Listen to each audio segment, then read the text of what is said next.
Hello, everyone, and welcome to the Pash On Podcast. Let's get started with your host, Brian Pash.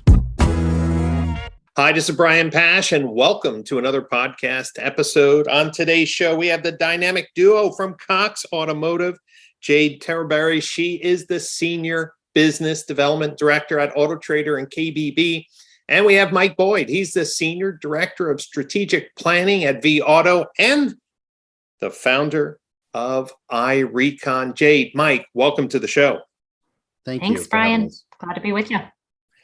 You know, I am so glad the two of you came on today's podcast as we prepare for November's Modern Retailing Conference. The two things that are clear to me as I talk to dealers is that the areas of their business that they need to focus on more than ever is used car acquisition and turn and their fixed stops. The future of new car retailing is a little bit up in the air with some veiled threats of consumer direct from some of the OEMs or the agency model, and limited supply of new cars is pretty much putting new car sales on autopilot. And I'm so excited, Jade and Mike, that you can share with our dealers who are listening some of the new ways that Cox Automotive's data insights, unique proprietary strategies to reach in-market shoppers for both sales and service,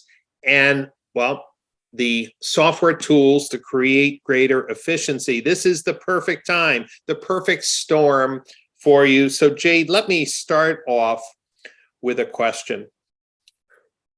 Cox and its family of products has such tremendous insights into the consumer journey. So much is spent on, acquiring that next consumer. But the true value, as I'm seeing it today, especially if dealers are going to be somewhat capped on what they can make on new cars, will be the lifetime value of each customer. Jade, I know this is super important to you. You're passionate about it, that dealers need to be laser focused on LTV. How is Cox helping dealers maximize lifetime value?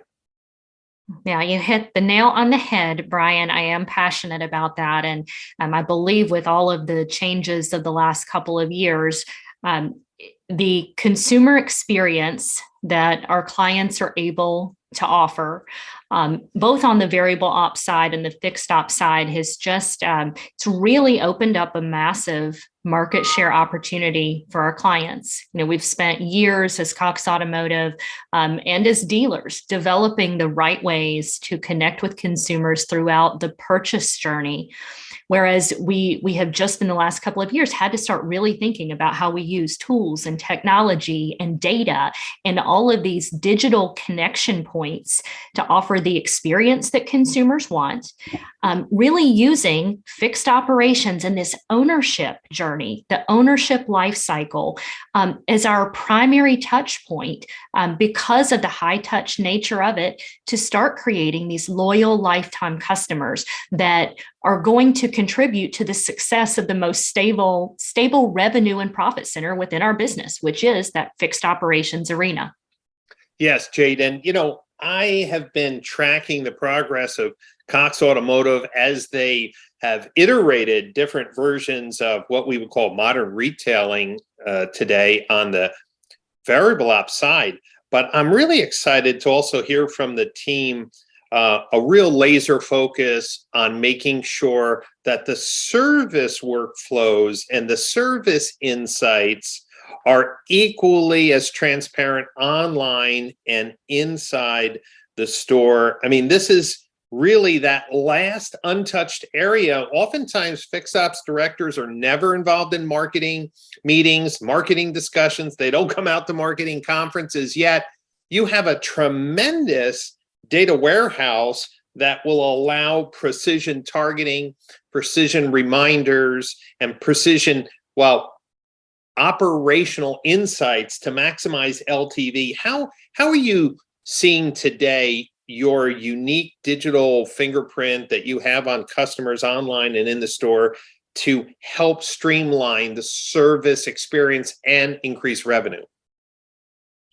Yeah, that's right. So, Brian, there's no misunderstanding within our dealership population that fixed operations drives more than half of their profitability. In most cases, though, it may be only 10% of their marketing spend or their trackable drive to connect with consumers.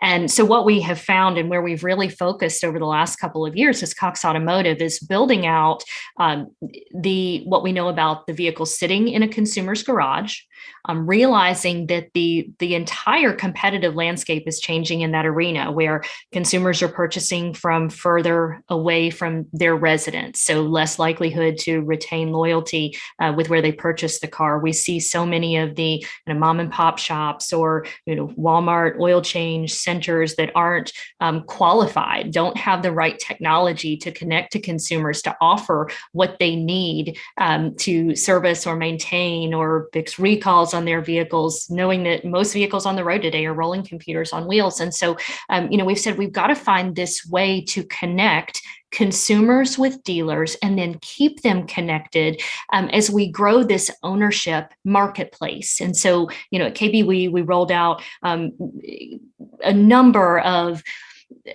services and features that have now come into this service advisor product set that we offer that allows consumers to schedule service appointments, to find and read reviews, to not only see and compare ownership costs, maintenance costs, but to truly see fair repair pricing to overcome that longtime consumer misunderstanding that franchise dealerships are more expensive than some of the independent places where they can service their cars. And so it's about those really efficient consumer connections that are data driven, but then allow our dealers to stay in constant contact with those consumers when the time is right for them.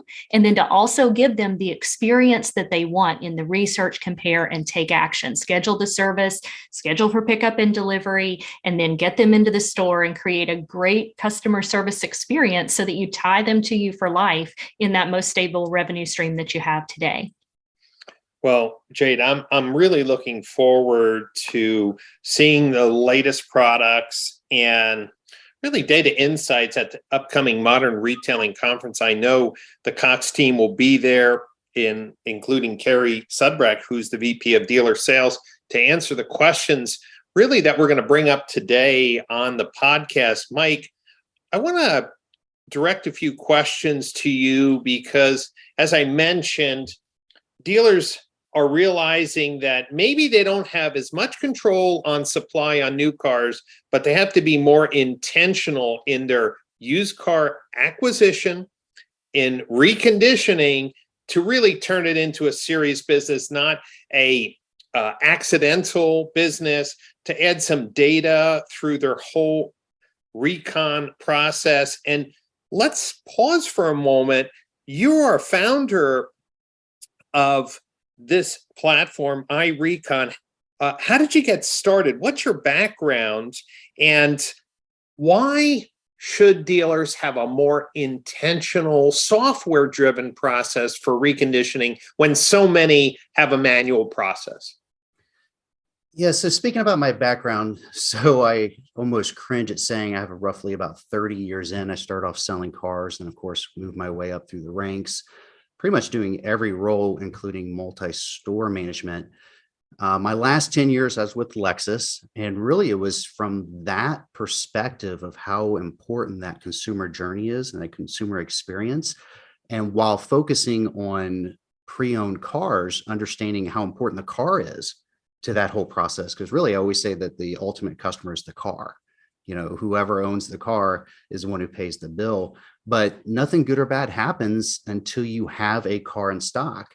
But whether or not it's good or bad depends on what you do once you have it, because it's just raw product.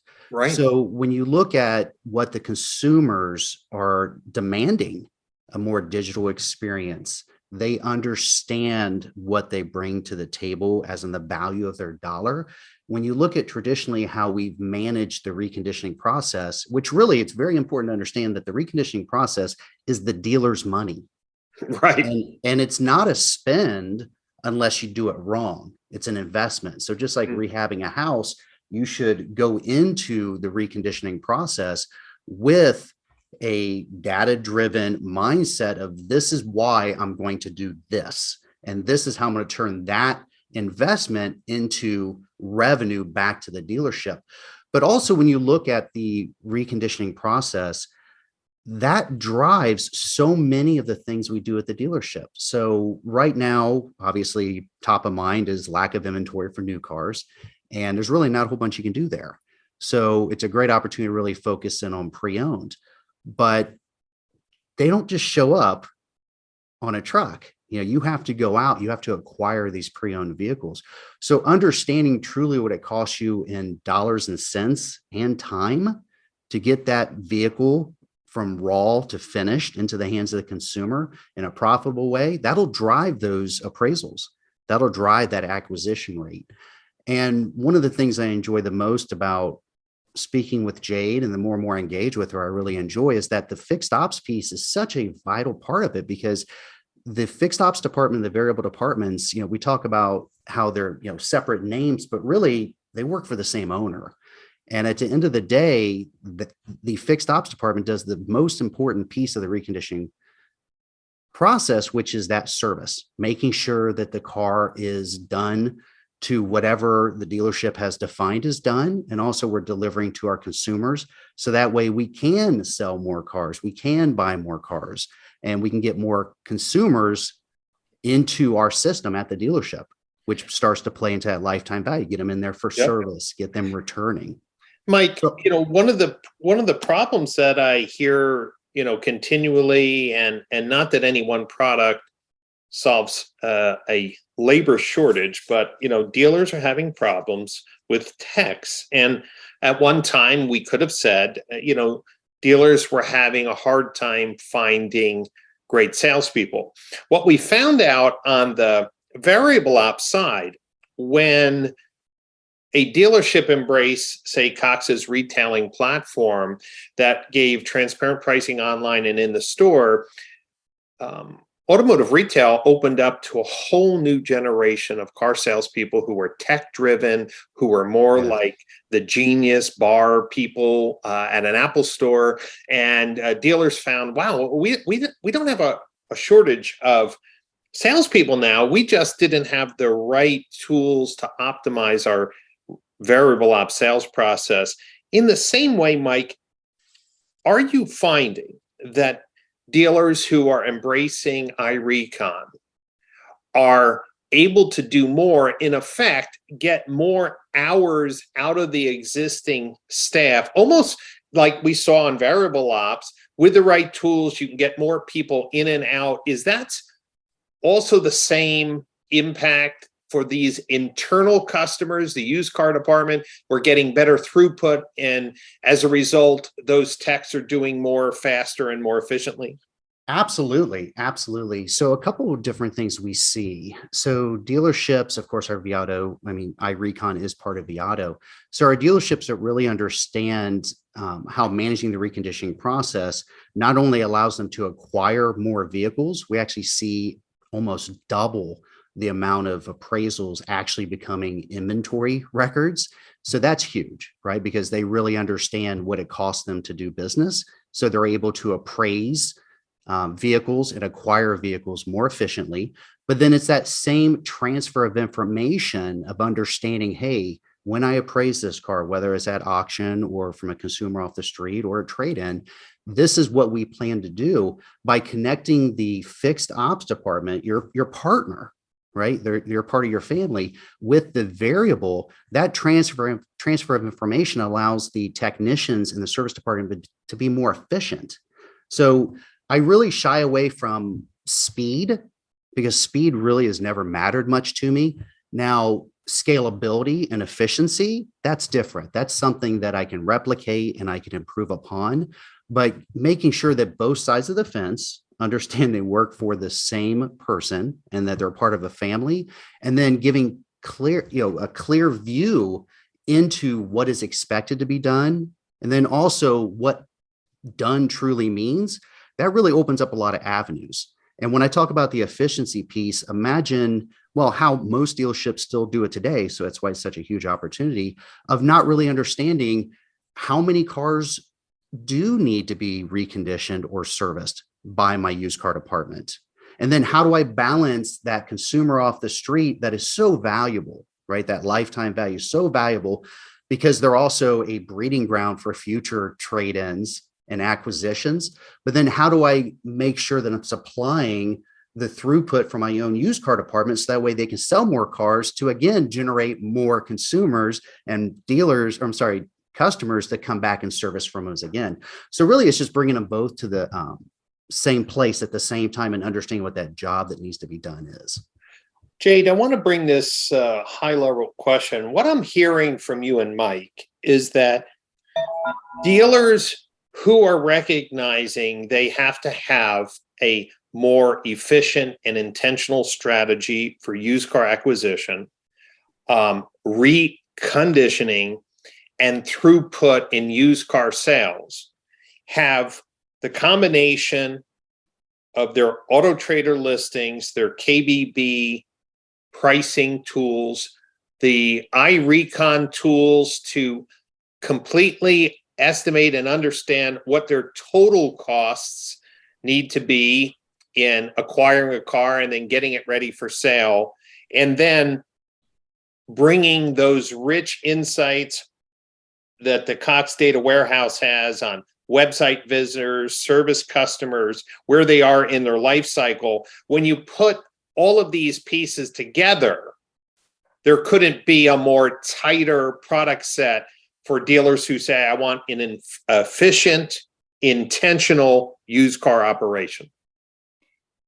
You got it, Brian. And so you think how that translates into what we're seeing overall in the marketplace today, this wide open market share opportunity. Consumers aren't going to wait 5 weeks until you can get them in for an oil change before they go on a weekend trip now that the kids are back in school. They're not going to wait to complete that recall just because you're booking 6 or 8 weeks out. And so when you pair kind of the market share play that exists with these tools that allow you to understand and maximize your ROI, your profitability, to have as many of those swings at bat, whether that is acquire a trade for front end and back end profit on a retail sale, or attach that consumer to you to give them that experience that you want to give them that's going to tie them to you for life on the fixed op side. But then, likely, as we said, as variable ops changes, that whole part of our business may look different. It may look more like a brokerage or a real estate partnership where your customers say, this is what I want to buy, and you find it within this used car network that you're a part of. And through all of that, you're gaining efficiency, you're tracking via digital tools in a way you never have before, you're growing your consumer database and consumer insights, which is game changing the closer we get to a cookieless world. But even more than that, you're eliminating a lot of the chaos that's happening in your stores today, because you start to understand, again, value of the external lifetime customer, and then value and efficiencies and how you manage your internal customer, your used car department, where you can very quickly lose an external consumer because you give them the wrong experience with the quality in which you're reconditioning or getting a vehicle ready for the variable transaction. And so it all really goes hand in hand, but it's about those consumer connections and growing those consumer insights so that you can touch the consumer at the right point every step of the way in that ownership cycle. Jade, from my experience, I've visited with hundreds of dealers. Strategy. Brian, come in and tell us, how we should be looking at modern retailing, and rarely is the fixed ops director there. Or when we talk about marketing, rarely is a strategy asked for separately. And I'll ask, well, what are you doing for fixed ops? Like, well, I give the marketing team gives the fixed op director $5,000 a month, and he does whatever he wants with it. And I think that we've spent a lot of money on software for the variable ops, and and kind of been a little behind on fixed ops. I'm concerned that with the advances that Cox has put together for fixed ops, that the education level or the invitation level of fixed ops directors at key conferences and meetings just isn't there, meaning almost intentionally been separated from the education and the understanding about efficiencies and the value of software. Jade, I know that's an overstatement because there are a lot of very, very talented fixed ops directors that I've met who are pushing the envelope. But in general, they've been excluded from most of these advanced conversations. How is Cox addressing that to be more inclusive? So when Mike talks about efficiencies in recon, and there's so many who are doing it manually, or when we talk about lifetime value and the fixed ops director says, I have no idea what the lifetime value is. I'm not brought into those financial meetings. How do we help the dealership team and fixed ops evolve to meet up with the tools that you've built for them?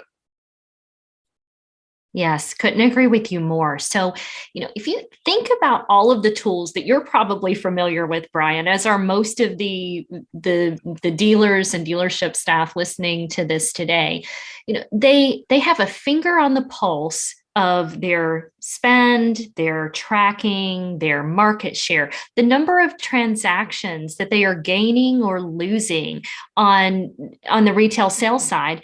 And most of them don't even know. Like you said, they have these really capable fixed ops directors that have been kind of in the shadows running that part of the business, not realizing that now that same type of reporting that we've given our clients for years on the variable ops side is right there available to them for fixed ops. What's their market share? How many ROs are happening in their own backyard?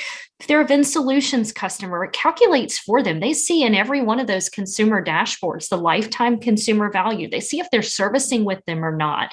In our X Time portal, they have the ability to see when that consumer is coming up for service. How, what does the profitability picture look like for the next couple of years with that customer service and maintenance?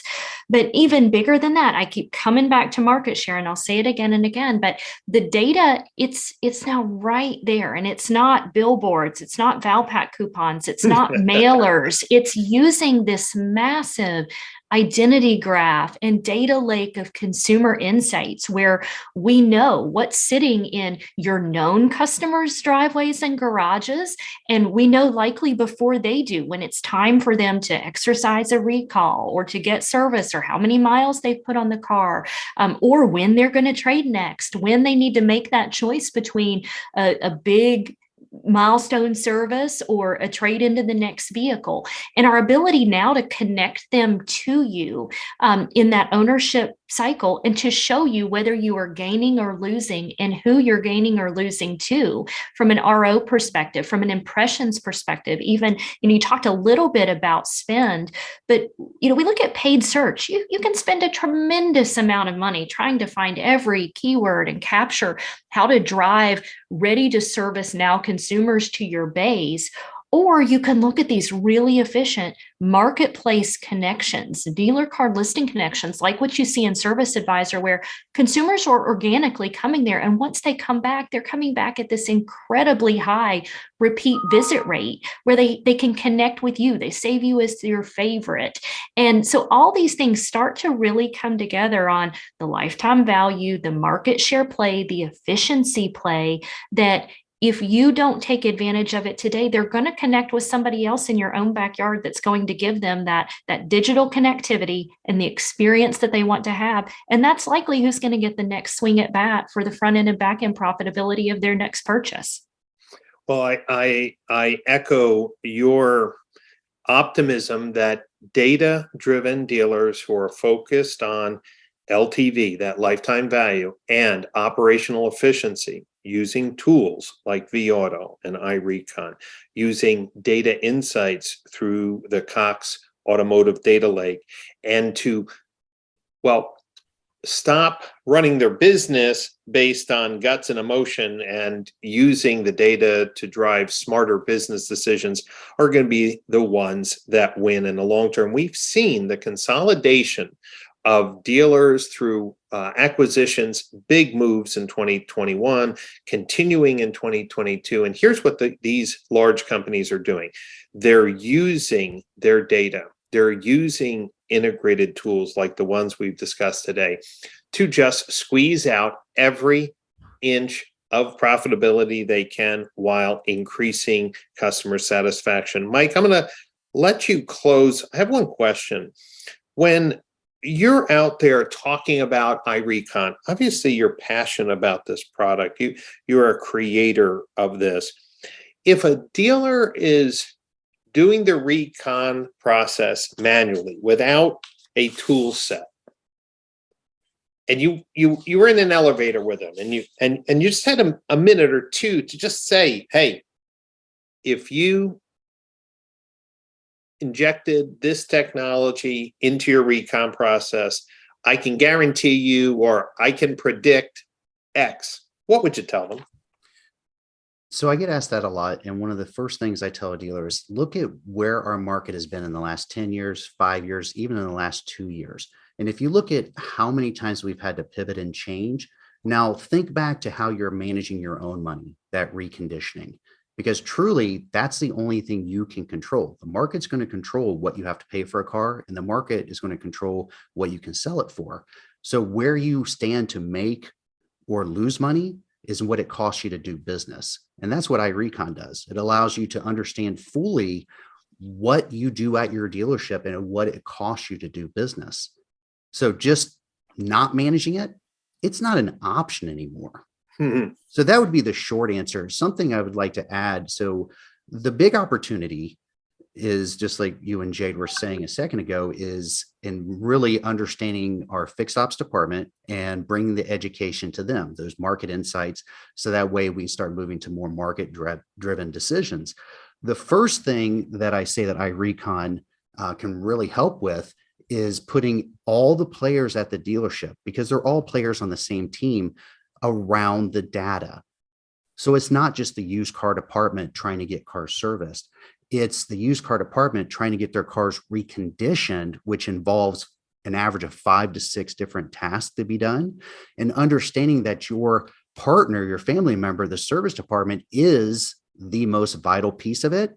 But if both sides of the fence don't come together around the same information, then how are you going to work around the lack of technicians or the time frames that you have to work within to still be market relevant?